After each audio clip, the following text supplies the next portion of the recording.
Salut à toutes et à tous, ravi de vous accueillir dans un nouveau PL Club consacré à la 36e et antépénultième journée de Première Ligue. Une émission que l'on va passer en compagnie de Bruno. Bonjour Bruno. Bonjour. Philippe. Bonjour Serge. Et Christian évidemment qui se trouve dans sa data room. Incroyable suspense dans cette Première Ligue. Le décompte final est lancé. Il reste donc 3 journées à disputer. Et déjà, ça va très vite. Mais quand on s'amuse, ça va toujours très vite. Et il n'y a pas encore de décisions qui sont tombées. Peut-être Southampton quand même, qui est à 8 points du maintien. Il reste 3 matchs. Donc normalement, là, c'est joué, même si ce n'est pas encore mathématique. Mais pour le maintien, pour les places européennes, pour le titre, tout reste joué. Contrairement au roi Charles III, il n'y a pas encore de couronnement en Première Ligue. Il y a quand même des équipes qui marquent le pas à un très très mauvais moment, on en reparlera très certainement. Et puis il y a Chelsea qui n'aura rien, mais qui ne descendra pas non plus. Mais qui peut encore jouer un rôle d'arbitre, qui a quelques matchs encore à jouer et qui pourrait aussi décider du classement final de cette Première Ligue. Je vous propose de découvrir les 3 plus beaux buts du week-end dernier. C'est évidemment la 35e journée.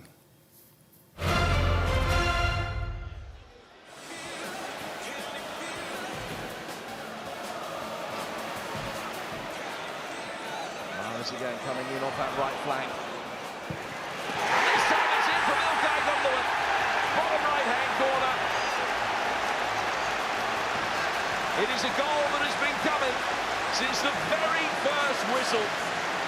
Ilkay Gundogan, as the best players do, just hangs out, keeps away from all the hurly-burly and just says, can you roll one in my path and I'll just side put that one.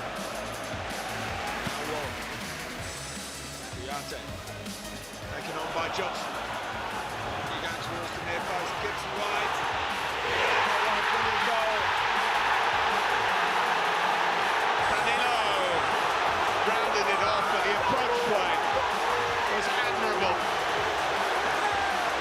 And that is what Forest desperately needed. Lovely touch from Gibbs White, a terrific finish. Really, really good finish.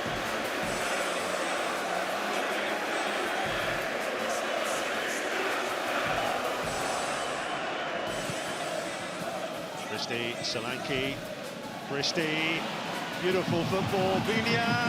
Oh, what a goal that is! That's one for the Bournemouth Platinum Collection. To pop that in that far stanchion is absolutely first class. Leper's got no chance whatsoever. First touch inside onto the right, bouncing. Oh, what a goal that is! Quel but, effectivement. Est-ce que vous avez senti la nervosité sur les terrains de Première Ligue le week-end dernier quand vous étiez aux commentaires, notamment lundi? On a eu 3 matchs incroyables avec un total de 21 buts sur les 3 rencontres du lundi. Écoutez, pour avoir commenté Brighton face à Manchester United, c'est incompréhensible qu'ils s'en prennent 5. Oui. Incompréhensible. On va en parler un petit peu plus tard de Brighton dans cette émission. Mais d'habitude, on dit que les matchs pour la descente, notamment entre équipes directement concernées, produisent des matchs nuls. Fermés. Et là, c'est tout le contraire. C'était porte ouverte. Avec notamment le 4-3 entre Nottingham Forest et Southampton. Un petit mot quand même sur Manchester City. Avec ce match aller du côté du Real Madrid, un but partout, ça reste ouvert pour le match retour. Manchester City qui se déplace dimanche à 15h à Everton. Voilà, il reste 4 matchs. On sait que City a un point d'avance, mais un match de moins qu'Arsenal. Donc si on fait le calcul, pour perdre la première place, City devrait perdre des points, perdre des plumes dans 2 de ces 4 rencontres. Vu l'état de forme de City, est-ce que c'est imaginable? Ils font 30 sur 30 là pour l'instant. Et surtout, ils dégagent une puissance tranquille. On avait un but de Gundogan, on va même plus parler de De Bruyne et ses assists, meilleur donneur d'assists, on va même plus parler d'Haaland. Après, le foot, ça reste le foot. Et les circonstances, on l'a vu dans le match, le pénalty manqué, le 2-1 qui tombe directement après. Deuxième erreur, ça aurait pu terminer sur 2-2 et c'est un peu catastrophique. Ça peut encore arriver, mais 4 matchs, c'est très court. Ouais. Si Arsenal prend le maximum des points. Gagner ces 3 matchs. Mais Arsenal, on va en parler d'ici quelques instants. Avec évidemment le tableau bilan de cette 35e journée. Haaland n'a pas marqué, il a laissé à Gundogan le soin de tirer un penalty. D'ailleurs, il s'est fait enguirlander après, Alan, Oui, on l'a vu clairement par son sur manager. le visage de Guardiola, qui à l'interview était plus calme parce qu'il a dit ça montre quelle personne c'est, quelle gentillesse il a, mais c'est pas professionnel. C'est ce qu'il a dit. Il faut prendre ses responsabilités. Il y a un tireur, il en a marqué 7 cette saison quand même. Et donc pas de 36e but pour lui parce qu'en plus Gundogan a raté le penalty. Toujours 16 assists par contre pour Kevin De Bruyne. Nous allons présenter et préfacer la première rencontre de ce PL Club, c'est Aston Villa-Tottenham. Aston Villa-Tottenham, on peut dire que c'est un match important dans la course à la qualification européenne. Aston Villa est pour le moment 8e avec 54 points. Tottenham est descendu à la 6e place avec 57 unités. Alors Aston Villa va essayer de se qualifier, même pour une Conference League, ce serait déjà un bel objectif en tout cas, une belle réalisation pour les Villains. Une sacrée remontée par rapport à un moment donné de la saison. On va en parler dans quelques instants. Tottenham, qui était dans le top 4 pendant très longtemps, on est sorti, ça va être compliqué d'y revenir. C'est symbolique aussi ce match-là d'une équipe qui n'a pas arrêté de régresser depuis quelques semaines, voire quelques mois, et une équipe qui n'a pas arrêté de monter depuis quelques semaines et quelques mois, avec un coach qui apporte de la confiance, un autre coach qui s'en va, un deuxième coach qui s'en va. Et c'est une équipe en perdition, Tottenham. Franchement, avec les joueurs qu'ils ont, ça va être compliqué de garder Son, ça va être compliqué de garder Kane, parce que quel est l'avenir pour une équipe qui n'a pas gagné de titre depuis tant d'années ? 57 buts encaissés, si on cherche un chiffre. Everton, c'est 53 buts encaissés. Avec une équipe, même si Conte n'est pas là, c'est quand même lui qui a préparé l'équipe, c'est lui qui l'a mise en place, c'est incroyable. Oui, puis des signes quand même. Vous avez Conte qui s'enfuit littéralement du club et on laisse encore son adjoint jusqu'à la raclée du côté des Magpies. Il y a des choses quand même assez bizarres dans ce club pour l'instant. Effectivement, mais on va quand même commencer avec Aston Villa parce que là, c'est une des belles histoires de la saison en Première Ligue. On va le voir avec Christian. L'évolution d'Aston Villa depuis l'arrivée d'Unai Emery est assez impressionnante. Il était arrivé pour remettre quelque chose en place. Il a remis défensivement beaucoup de choses et d'automatismes et il a profité, comme la plupart de ses entraîneurs qui reviennent. Il était arrivé pour mettre quelque chose en place défensivement parce que cette équipe était en perdition. Il a réussi à faire ça, mais surtout, c'est qu'il a réussi à prendre des points et beaucoup de points puisque avec le classement général depuis qu'il est arrivé, en fait, il est 4e. Donc, il aurait un accès 6 dans ce top 4. Et il serait meilleur que Newcastle et il serait seulement à 4 points de Liverpool qui fait aussi une deuxième partie de saison extraordinaire. Donc, ce qu'il a mis en place et l'efficacité derrière est phénoménal. On a du mal à croire que c'est avec la même équipe. Steven Gerrard qui était au 16e ou 17e au moment où il a été viré. Et là, ils sont dans le top 4 depuis qu'Emery est là. Même s'il reste sur 2 défaites, 0-1 en déplacement, après une série de 10 matchs sans défaite. Christian nous l'avait expliqué dès le départ. Emery va tout changer dans le club, il va structurer. Et heureusement qu'on ait des coachs comme ça, qu'on puisse analyser et étudier. Heureusement que ça existe. Oui, c'est un coach de qualité qui est revenu avec un petit sentiment de revanche. On se souvient de son échec à Arsenal. Oui, on ne lui a pas donné ce qu'il voulait, je pense, aussi à ce moment-là, les moyens de faire ce qu'il veut mettre en place. Et là, on lui a donné les moyens. Et c'est vrai qu'il n'a pas changé l'équipe, en fait. Il n'y a quasiment pas eu de transfert, je pense, en janvier. Moi, je trouve ça très encourageant pour le football de voir que là, vraiment, un entraîneur peut apporter quelque chose de neuf, changer de mentalité, redonner à des joueurs qui ne marquaient pas l'aspect d'un buteur, à une défense, une solidité. C'est vrai qu'il marque un petit peu le pas sur les 2 derniers matchs. Il joue un peu moins bien aussi. Peut-être qu'il y a une certaine fatigue qui s'installe, mais ce sera intéressant à voir la saison prochaine s'il recrute bien aussi. Une évolution en 2 temps, Christian. Il y a d'abord évidemment la mise en place défensive. C'est le premier objectif lorsqu'un manager ou un entraîneur arrive. Et puis après, c'est être plus efficace devant le but adverse, et là il y a eu un changement assez incroyable.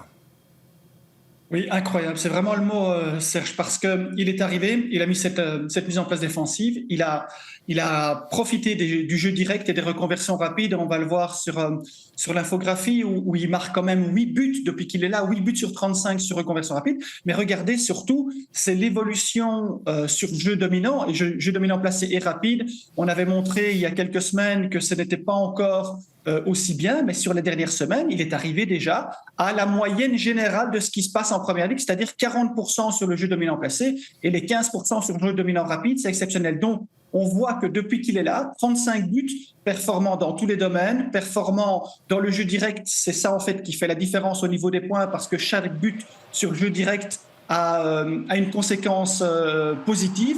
Et voilà, et là maintenant, il commence progressivement, il profite déjà de cette période de l'année pour pouvoir jouer un peu plus haut, pour pouvoir utiliser des centres, pour pouvoir utiliser le jeu dominant placé, un peu comme le fait Arsenal. Et donc cette transition en si peu de mois, ça c'est vraiment exceptionnel. Et comme dit Philippe, l'année prochaine, il faudra voir, ce serait intéressant de voir comment il peut développer ça, sachant surtout, messieurs, n'oubliez pas qu'au mois de janvier, il s'est séparé de son deuxième meilleur buteur, qui est Ings, et qui est passé à West Ham. Et donc il a construit vraiment sur un collectif. Et toutes les conséquences de ce jeu collectif se terminent avec Ollie Watkins, et on le verra un peu plus tard comment ça s'est passé. En tout cas, on vient de voir les buts de la victoire, l'incroyable victoire 3-0 face à Newcastle. Voilà, c'est une équipe à domicile notamment qui est très efficace. Elle reste sur 2 défaites en déplacement, mais ils sont sur 5 victoires consécutives sans avoir encaissé le moindre but à Villa Park. C'est redevenu une forteresse. J'allais le dire, il faut se souvenir que début janvier, je crois que c'est juste après la reprise, après la Coupe du Monde, ils perdent 3 fois. Une fois 4-1, 2 fois 4-2. Donc ils prennent 12 buts en 3 matchs. Depuis, ils ont joué 12 matchs, ils ont encaissé 5 buts. Ça, c'est une sacrée reconversion quand même. En fait, ces coachs sont exceptionnels. Pourquoi ? Ils font la remise en place défensive. Donc vous rassurez techniquement toute votre base arrière. Si vous rassurez techniquement votre base arrière, vous rassurez physiquement tout votre entrejeu. Si vous rassurez physiquement votre entrejeu, vous avez toute une puissance qui permet de libérer, mais bien sûr, qui permet de libérer vos attaquants et d'être performants. C'est absolument magnifique. Bon, en tout cas, il y a 3 finales maintenant à disputer. Si, en tout cas, Aston Villa veut terminer dans les 7 premiers, puisque ce sera Tottenham. Et puis, ils joueront également encore des rencontres face à, je pense que c'est Liverpool, et face à Brighton. Ouais. Donc c'est quand même 3 matchs compliqués. C'est 3 véritables finales, c'est ce que dit Emery. Là, il n'y a plus le choix. De toute façon, pour l'Europe, s'ils battent Tottenham ce week-end, ils passent devant à la différence de but. D'office. Non, ils doivent gagner 3-0, je crois, pour être devant à la différence de but. Mais après, oui, c'est 2 finales encore à jouer. Je pense qu'ils sont capables de le faire. Et c'est formidable. Sur les 10 derniers matchs, ils ont 20 sur 30. C'est le même bilan que Liverpool. Et là, on a vraiment... on va avoir un modèle. C'est un match modèle. Effectivement. En tout cas, gagner à domicile face à Tottenham, c'est pas facile parce qu'ils n'ont plus fait depuis 2008. Ça fait maintenant 15 ans. Ils sont à 2 partages et 10 défaites sur les 12 derniers affrontements face à Tottenham. Mais il y a un joueur qui peut faire la différence, Christian. C'est leur meilleur buteur, c'est Ollie Watkins. Oui, depuis plusieurs mois, on explique que dans ces équipes de milieu de classement, du ventre mou, il y a toujours un buteur qui doit marquer ou être efficace une vingtaine de fois sur la saison pour que cette équipe réalise ses objectifs. Eh bien, avec lui, c'est le cas, puisqu'il a marqué 14 fois et il a délivré 6 assists. C'est 20 fois efficace cette saison pour Aston Villa. Ça représente environ 40-45% des buts marqués. Donc, lui, il remplit ses objectifs et il est exactement le modèle qu'une équipe comme Aston Villa recherche. Maintenant, il faudra trouver probablement quelqu'un à côté de lui parce qu'il peut toujours être blessé ou être suspendu ou avoir une période de méforme. Mais regardez, le jeu dominant placé, il est aussi bien dans les buts que dans les assists. Dans le jeu dominant rapide, il marque. Il est aussi à l'assist dans le jeu direct. Il est aussi à l'assist dans les phases arrêtées. Donc c'est un joueur très complet. Il peut jouer en profondeur, il peut jouer sur du dominant placé, il peut être à la réception de centre. Voilà, il a un panel très élargi, ça lui permet d'être performant. Et puis voilà, c'est encore un joueur qui vient de la Championship et qui parvient à trouver sa place facilement dans une équipe de Première Ligue. Et si on veut trouver un exemple d'un joueur qui a été transformé par Emery, c'est lui. 1 but sur les 14 premiers matchs de Première Ligue cette saison. Et là, il a 13 buts en 20 rencontres. Confiance et un bloc derrière lui. Et ce qui est formidable avec ce joueur, il vous rate une occasion en début de match. La suivante, il la met au fond. Et ça, pour un attaquant, ça prouve un mental exceptionnel. Et ça, c'est aussi une caractéristique d'Aston Villa. Il ne leur faut pas beaucoup d'occasions pour marquer des buts. Et ça, je trouve que c'est une force, en fait, parce qu'il y a des matchs où on ne peut pas se créer énormément d'occasions. Il faut être efficace, et ils le sont très souvent. Ouais, Watkins est efficace. Derrière, comme l'a expliqué Christian, c'est un peu plus compliqué. Ings est parti du côté de West Ham. C'est Buendia à 5 buts, Douglas Luiz 4 buts, Ramsey 4 buts et Bailey 4 buts. S'ils avaient un deuxième buteur d'exception à côté, serait encore évidemment plus haut. Il serait 3e, ça c'est clair. Tout le monde ne peut pas faire ce que fait Arsenal avec des buteurs à 11 buts, 15 buts. Enfin, Effectivement. En tout cas, Watkins sera un joueur important pour enfin battre cette équipe de Tottenham qui a enfin gagné. Il y avait eu une série de 4 matchs sans victoire. Le départ de Stellini, Ryan Mason qui avait déjà fait un intérim il y a 2 ans au départ de Mourinho est toujours là. Il prend l'équipe en main. Il y a le 4-3 du côté de Liverpool où là, Ils passent vraiment par le chat de l'aiguille. Un vrai bon match, sauf pour le premier quart d'heure, mais après ils dominent. Absolument, ils étaient menés 0-3. Même avoir un penalty. Quel échec défensif. Non, bien sûr. Ça, c'est à l'image de la saison. C'est affreux. Enlever Kane, il reste quoi? Justement, on se le demande. En tout cas, reconversion rapide, je pense. Ils sont forts. Oui, avec Harry Kane, puisque Son vit quand même une saison un petit peu plus compliquée. Et on va le voir avec Christian, cette équipe de Tottenham est très très souvent en difficulté dans les matchs au sommet, c'est-à-dire les matchs face aux équipes classées dans le top 6. Par la victoire contre Manchester City, il n'y a pas un match où ils n'ont pas encaissé 2 buts contre les équipes du top 6. Voilà, le tableau parle de lui-même. En déplacement, c'est une catastrophe, c'est presque 20 buts encaissés. Et puis à domicile, voilà, il y a 4 matchs avec 2 buts encaissés minimum. Donc c'est très très difficile de réaliser des résultats quand on part déjà avec 2 buts de retard. Ils ont réussi un exploit, c'était contre Manchester City. Mais aujourd'hui, le fait d'être 6e, c'est un miracle quand on a un tableau comme ça. Donc si on regarde le classement, en tout cas les matchs face au top 6, ils ne méritent alors pas du tout d'être dans le top 4. Mais c'est pas possible. 5 victoires à l'extérieur sur l'ensemble de la saison. Qu'est-ce que vous voulez revendiquer avec ça? Et pourtant, ils gagnent face à la meilleure équipe cette saison, celle qui est leader, c'est Manchester City. Et dans une période où City est un peu moins fort. C'était au mois de février, c'était pas une mauvaise période pour City. Ils rentraient dans leur meilleure période. Aujourd'hui, je ne les battrai jamais, je pense. Un match, ça reste un match à jouer toujours, mais quand même. Très étrange. C'est évidemment Harry Kane. On va juste ajouter que Tottenham vient de gagner 1-0 face à Crystal Palace. Enfin une victoire et enfin un clean sheet. C'est le premier depuis le mois de février. Donc, on va dire que ça va un petit peu mieux depuis que Ryan Mason a un petit peu repris les choses en main. Mais sans Harry Kane, on voit pas où serait cette équipe. En tout cas, elle ne jouerait plus l'Europe à ce moment-ci de la saison. Non, sûrement pas. Avec un buteur pareil, il est quand même 2e au classement du buteur. À un moment, il était 26 buts. La saison dernière, il serait meilleur buteur avec des 3 ou 4 buts d'avance. Il n'est qu'à 9 buts d'Haaland. C'est déjà un exploit en soi face à un joueur pareil. Donc c'est quand même très étonnant qu'ils parviennent encore à marquer autant dans une équipe qui a tant de problèmes. Mais je pense, Christian pourrait le montrer aussi, ils sont assez forts en reconversion rapide. Mais ça c'est pas nouveau avec Son et Kane, ça fonctionne bien. Ils ont un jeu direct contre Liverpool, ils l'ont fait à chaque fois, et c'était très efficace. Et une vraie question fondamentale, est-ce qu'il va rester ? C'est la question que tout le monde se pose, et surtout les supporters des Spurs. En tout cas, on peut dire qu'Harry Kane, c'est le super joueur de Tottenham, Christian. Voilà, il n'y a rien à dire de plus, Serge. Il a 26 buts marqués cette saison. Comme vous l'avez dit, il a 9 buts de Haaland seulement en étant dans une situation beaucoup plus inconfortable. Mais surtout, ce qui est très intéressant, c'est au-delà des reconversions rapides, des face-à-face et de toute la panoplie qu'il a pour marquer les buts, c'est 11 buts de la tête. Regardez, c'est vraiment...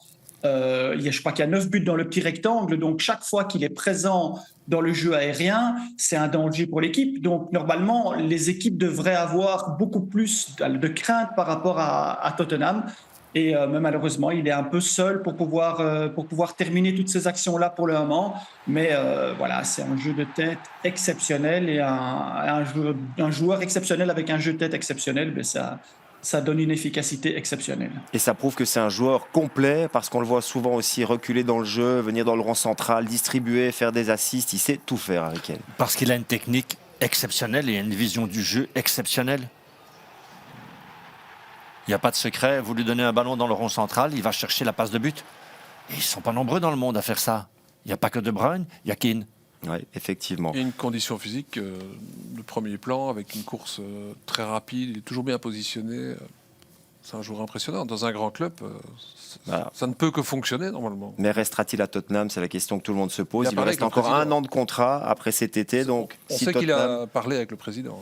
Avec Daniel Levy, oui, mais bon, on ne sait pas très bien ce qui a pu ressortir de ces discussions. En tout cas, je pense que s'il veut aller chercher des titres, et c'est un joueur qui le mérite, il devra quitter Tottenham. Est-ce qu'ils ont leur coach? Non, hein? Non. Ce ne sera pas Compagnie? Non. Je pense que pour service rendu, il pourrait quand même le laisser partir, quoi. Oui. Bon, il faut voir aussi vers qui, parce que à part United, je vois pas très bien vers quel club il pourrait aller. Chelsea, je pense pas qu'on puisse passer comme ça. Ils n'accepteront sans doute pas qu'il puisse aller jouer dans un club anglais.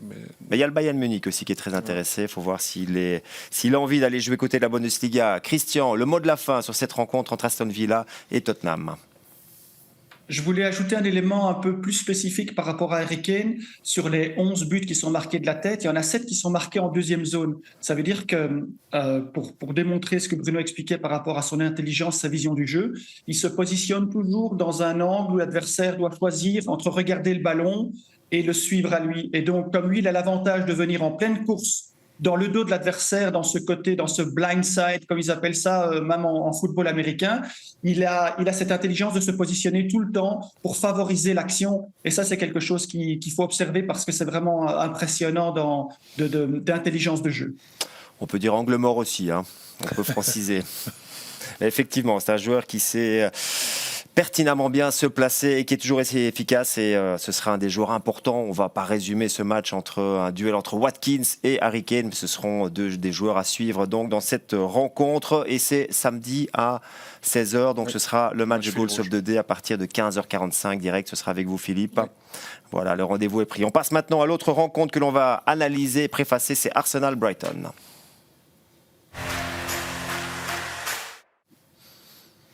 Arsenal, deuxième à 81 points, un point de moins que Manchester City, mais un match de plus. Brighton est toujours européen, septième avec 55 points, malgré cette claque reçue à domicile face à Everton il y a quelques jours. Mais on va en reparler d'ici quelques instants. On va débuter avec Arsenal et revenir sur cette incroyable performance en déplacement dimanche dernier à Newcastle. C'était le match piège de la fin de saison pour les Gunners, et on peut dire qu'ils l'ont brillamment remporté. Match exceptionnel. Ils avaient tous un très très mauvais souvenir de la saison précédente où là ils ont failli perdre, enfin ils ont perdu le top 4. Oui, c'était 3-0 hein, si ma mémoire. Ils ont perdu le top 4. Ødegaard a dit c'est un des plus mauvais souvenirs de ma carrière. Et au moment où il souffre le plus dans ce premier quart d'heure de jeu, il y a déjà eu un poteau pour les Magpies, il y a le VAR qui est intervenu pour penalty ou pas de penalty. Il souffre et c'est là qu'il va déchirer la défense, et à partir de là ils n'ont absolument plus rien lâché, et c'est même eux qui ont écœuré leur adversaire tout au long d'un match absolument parfait. Beaucoup d'occasions, c'est vrai. Newcastle aurait pu marquer l'un ou l'autre but. On a retrouvé un grand Ramsdale, c'est vrai aussi. Mais là, on a eu un match physique et d'une intensité extraordinaire. Ils ne sont pas nombreux à avoir gagné. Non, justement. Il y a 3 clubs que seulement depuis qu'Eddie Howe est là qui ont été gagnés du côté de Newcastle. Et c'était que leur deuxième défaite à domicile. Exactement. C'était City, Liverpool les bat 2 fois, voilà, et Arsenal maintenant. Donc c'est vraiment le haut du panier. Et ça prouve aussi qu'Arsenal. Et City, c'était la saison passée. Et City, c'était la saison dernière. 3-3. Arsenal est toujours dans la course au titre et ne va rien lâcher jusqu'au bout. Vous savez qu'Arteta a ressorti, pour motiver ses joueurs avant le match, les images de la série documentaire où on les voit complètement défaits dans le vestiaire après la défaite de la saison dernière. Honnêtement, ça paraît improbable de voir les Gunners revenir et prendre la tête générale. Mais évidemment, c'est tout à leur honneur de le faire. Mais il est logique de se battre pour cette deuxième place. Il la mérite largement. Bien sûr, ça prépare la saison suivante. Oui. Et puis être prêt. Oui. On ne sait jamais. On ne sait jamais. Premier clean sheet en 8 matchs pour les Gunners. Il y a eu cette série, les 3 partages et puis la défaite du côté de Manchester City. Arteta a fait les bons changements au bon moment, avec notamment Jorginho qui a été très bon à Newcastle, Kivior qui a un petit peu rassuré la défense. Jorginho, je pense que peut-être ça c'était un peu l'erreur de ne pas remplacer Partey plus tôt, oui. Parce qu'on a senti qu'il n'était pas à son niveau habituel. Partey. Jorginho, il a son expérience. Et on l'a vu quand il a joué comme titulaire, il a quand même apporté quelque chose de très important, une stabilité dans l'équipe. Mais c'était peut-être un peu tard. S'il était venu plus tôt comme titulaire régulier à la place de Partey, je pense que Arsenal aurait eu moins de difficultés dans ces 3 matchs où il perd 2 points. Mais on ne sait pas à quel point il était prêt ou pas, parce qu'on n'est pas dans les coulisses. Bien sûr. Ødegaard avait un petit coup de moins bien aussi pendant 2-3 semaines, ça s'est ressenti tout de suite. Mais quand vous avez Xhaka, Ødegaard et Jorginho à ce niveau-là... Mais ils offrent quand même pas mal d'occasions à leur adversaire. Ouais. Effectivement, mais ils ont réussi cette fois-ci le clean sheet face à une des équipes les plus dangereuses en plus de Premier League. Christian, les résultats et le calendrier d'Arsenal pour ce mince espoir d'aller chercher un titre. On rappelle quand même qu'ils ont été leaders pendant plusieurs mois dans cette compétition. Les 2 victoires d'affilée font du bien, évidemment, après cette mauvaise série. Voilà, il reste Brighton, Nottingham Forest et Wolverhampton. Voilà, il y a 2... Brighton, ça va être un peu compliqué parce que je pense que ça va être un peu trop court pour eux, mais Nottingham Forest va devoir se battre encore et Wolverhampton est pratiquement sauvé. Donc, il y a quelque chose à faire pour ces 3 derniers matchs. Christian, il y a un joueur qui sort du lot. Il y en a plusieurs évidemment du côté d'Arsenal, mais on va dire que c'est l'autre Norvégien qui brille en Première Ligue parce qu'on l'a encore vu le week-end dernier. Martin Ødegaard fait la meilleure saison de sa carrière. En effet, on s'était posé la question quand il était arrivé de la Real Sociedad, où il avait marqué énormément de buts sur des coups francs directs, sur des tirs lointains. Il pouvait venir de cette deuxième ligne, mais là, il passe à un autre stade, c'est-à-dire qu'il n'est pas nécessairement positionné aux 30 ou 35 derniers mètres pour pouvoir ajuster une frappe. Il vient vraiment dans le rectangle parce que le bloc équipe est très très haut et donc lui avance aussi d'un cran et c'est vraiment un endroit où il se sent très bien et on le voit 14 fois efficace sur jeu dominant placé. Bon, ça c'est dans la lignée de ce que fait Arsenal, le jeu dominant rapide. Alors évidemment il est moins performant en jeu direct, mais toute l'équipe est moins performante en jeu direct et en phase arrêtée, il apporte ce qu'il peut, mais dans cette approche et dans cette envie de se positionner dans les 16 derniers mètres de manière collective, lui, il est là, il est impressionnant, il a le tir enroulé, il a le tir classique, il a le tir croisé, il a le tir en rectangle. Il a marqué 3 des 9 buts en rectangle cette saison. Il a une position aussi toujours à l'entrée du rectangle, soit il est au cordeau, soit il est avec un tir enroulé. Franchement, il fait une saison exceptionnelle et je pense qu'il va encore progresser parce qu'il a encore une marge pour pouvoir être encore plus fort dans les reconversions rapides. Ça a été un immense espoir. Oui, arrivé au Real Madrid à 16 ans, puis il a été apprendre le métier à Erenven, Vitesse, à la Real Sociedad. Et là, on peut dire qu'il arrive à maturité. C'est un des plus beaux pieds gauche du football actuel. Au début, à Arsenal, ça n'a pas été si facile que ça pour lui. Mais il était encore très jeune. Et là, il a pris de la maturité dans cette équipe. Il a un avenir incroyable. Il a rejoint chez Fabregas en tant que milieu de terrain, nombre de buts marqués en une saison. Chez Fabregas, c'est le premier avec 15. Il est avec Zeko, il le dépassera probablement d'ici la fin de la saison. Et on a vu comme pour les buts face à Chelsea. Aujourd'hui, avec cette maturité-là, il a le sens du placement. Et quand vous avez ça et que vous êtes tranquille et serein dans votre technique... Et que vous avez des joueurs capables de vous offrir les bons ballons. C'est magnifique à voir. Effectivement. Voilà pour Arsenal. On va maintenant revoir les 2 des buts, en tout cas, encaissés par Brighton lundi dernier, dans un match quand même complètement fou. Notamment ce but encaissé qui a influencé la rencontre après 30 secondes. Il faut rappeler que Brighton sortait d'un match compliqué. C'était 3 ou 4 jours avant face à Manchester United où ils gagnent sur pénalty à la 99e minute. Oui, match compliqué parce qu'ils ont fait un gros match et que United n'a rien lâché. Mais sur les buts qu'ils encaissent là, et le côté statique... c'est curieux, hein. Ils jouent la demi-finale contre Manchester United. Ils sont éliminés au tir au but. Dans la foulée, en semaine, ils perdent 3-1 à Nottingham Forest. Ici, ils gagnent contre Manchester United en semaine. Et dans la foulée, ils prennent un 5 contre Everton. Donc il faut les jouer après... Et entre les deux, ils mettent 6-0 à Wolverhampton dans un match que j'ai commenté où ils étaient sur notre planète. Intouchables. Il y a un joueur qu'on va devoir suivre de très très près dans les mois qui viennent, c'est Alexis McAllister. Ouais. Parce que la façon dont il transforme le pénalty à la 99e là, avec une frappe, peur de rien, c'est extraordinaire. Et son rôle, et il y a déjà des grosses cylindrées qui sont pour lui. Là, je pense qu'il ne sera pas, il ne va pas passer l'été à Brighton. Hein. Je pense qu'il y a quand même quelques gros clubs qui sont sur lui. Mais revenons sur cette débâcle de Brighton à domicile face à Everton lundi dernier. Comment peut-on l'expliquer, Christian ? Le choix en fait de jouer contre une équipe comme Everton, quand on analyse Everton et qu'on met les forces et les faiblesses, c'est une équipe qui a beaucoup d'engouement défensif, qui travaille beaucoup, qui va se battre sur chaque ballon, mais c'est le néant au niveau offensif. Donc on sait, à la limite, le choix de leur laisser le ballon, ce serait formidable parce que en fait, regardez, ce qu'il a voulu faire en fait de Zerbi, c'est de vouloir enfoncer un peu Everton en disant on va les déterminer dans le jeu dominant placé. Le problème, c'est qu'ils ont la qualité, comme vous pouvez le voir ici, de la reconversion rapide. Ils ont 13 buts sur reconversion rapide. Pourquoi ne pas les surprendre puisque cette équipe est tellement mauvaise offensivement, ils ne savent rien créer, ils ne passent pas par les flancs, il n'y a pas de construction, il n'y a pas de collectif, donc il y a juste pour Everton, il y avait juste la manière de les surprendre sur reconversion rapide, et ils l'ont fait 4 fois sur 5. Donc à un certain moment, c'est bien alors je pense que il a été un peu la victime de la fable du corbeau et du renard, parce qu'en fait, je crois qu'il pense aussi qu'il est capable de faire que du jeu dominant placé et de pouvoir s'imposer contre des équipes qui sont plus faibles. Mais c'est pas le cas. Il y a des moments où il faut pouvoir les surprendre sur reconversion rapide. Des fois, il faut les laisser prendre le ballon pour pouvoir jouer sur ces points de transition. Et là, il ne l'a pas fait et il a été puni 4 fois. Donc 4 fois, ça c'est vraiment une faute grave pour moi.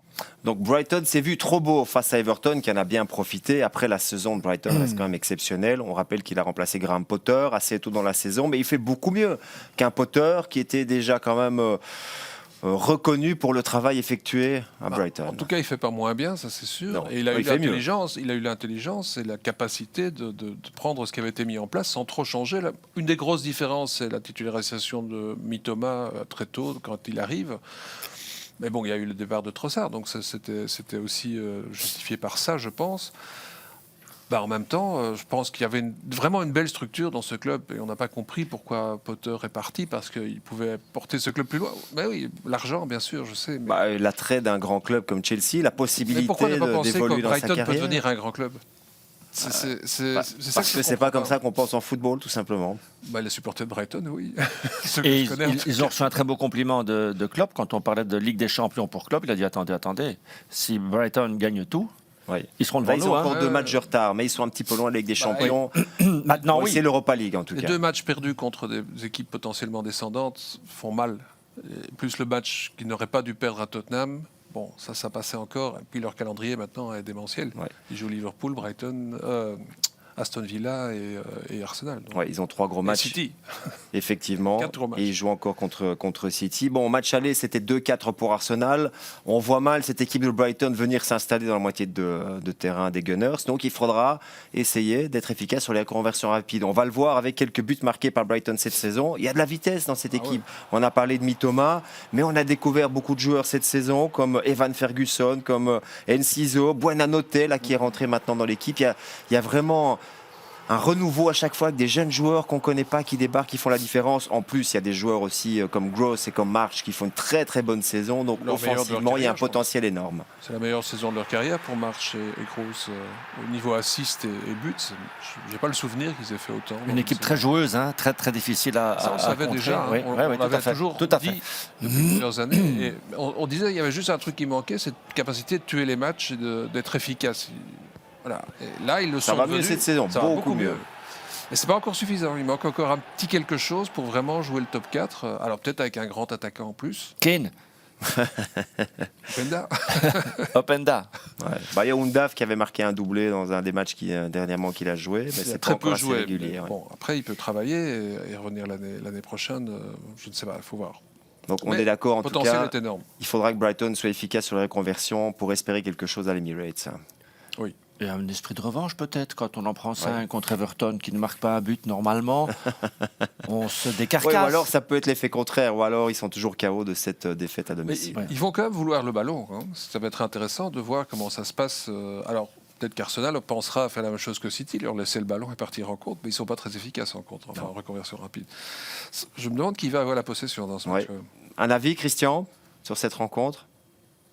Oui, ça va être. Il y a plusieurs options. Ils sont tous les deux très forts sur jeu dominant placé. Donc, et proportionnellement, une équipe comme Brighton est vraiment très bien classée dans ce domaine-là. Mais je pense que Brighton a la possibilité d'être plus fort sur reconversion rapide. Donc, de toute façon, Arsenal ne lâchera pas le ballon. Ça, c'est sûr et certain. Voilà pour cette rencontre programmée dimanche à 17h30 et ce sera évidemment sur Vous Sport World. On en profite pour découvrir le programme de cette 36e journée. Ça commencera samedi, Leeds-Newcastle, et ce match-là est aussi à découvrir sur Divertissez-vous. Goals of the Day, ça c'est votre bébé, Philippe. C'est avec Aston Villa face justement à Tottenham. Et puis il y a d'autres matchs intéressants. Ça concerne l'Europe et la descente à chaque fois. Leeds-Newcastle, ce sera une sacrée rencontre aussi. Effectivement, c'est peut-être le match de la dernière chance pour Leeds et ce sera à domicile. Attention en cas de défaite des Magpies. Pour le top 4. Ben oui. Liverpool. On l'a dit, il y a du suspense à tous les niveaux. Dimanche, Everton-Manchester City à partir de 14h55. Il y a 2 rencontres dimanche avec Arsenal-Brighton, on vient d'en parler. Et puis ça se terminera lundi avec Leicester. Autre match de la peur face à Liverpool. Que des matchs pièges. Entre des candidats à l'Europe et des candidats à la descente. Et on espère évidemment avoir un festival de buts parce qu'on l'a vu le week-end dernier. En tout cas, ça marquait dans tous les sens, surtout sur les matchs du lundi. On n'aura qu'un ce lundi, mais on espère qu'il sera aussi spectaculaire. Voilà pour cette émission. N'oubliez pas de nous retrouver sur les différents médias sociaux. vous, Instagram, Facebook, Twitter. Merci Bruno. Il ne nous reste plus beaucoup de jeudi alors? Non, il en reste encore 2 et puis on fera le bilan en fin de saison évidemment après la 38e et dernière journée. Okay. Mais il nous reste encore des bons moments à vivre. Merci Philippe. Avec plaisir. Et merci à Christian également pour toutes ces précieuses infos qu'il nous livre chaque jeudi. Passez une excellente soirée. N'oubliez pas aussi, pour ceux qui sont sur la première diffusion, qu'il y a les matchs européens, les demi-finales de Conference League ce jeudi soir sur vous Sport World. Voilà, on est complet. Passez une bonne soirée, un bon week-end et à très bientôt. Bye bye.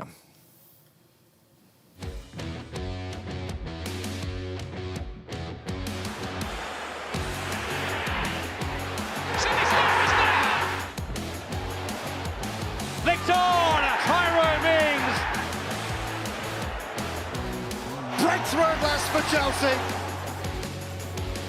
Here's Mateta. Great finish.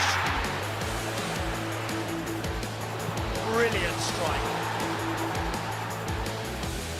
Andres scores.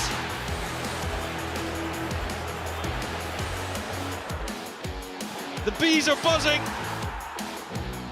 McNeil still.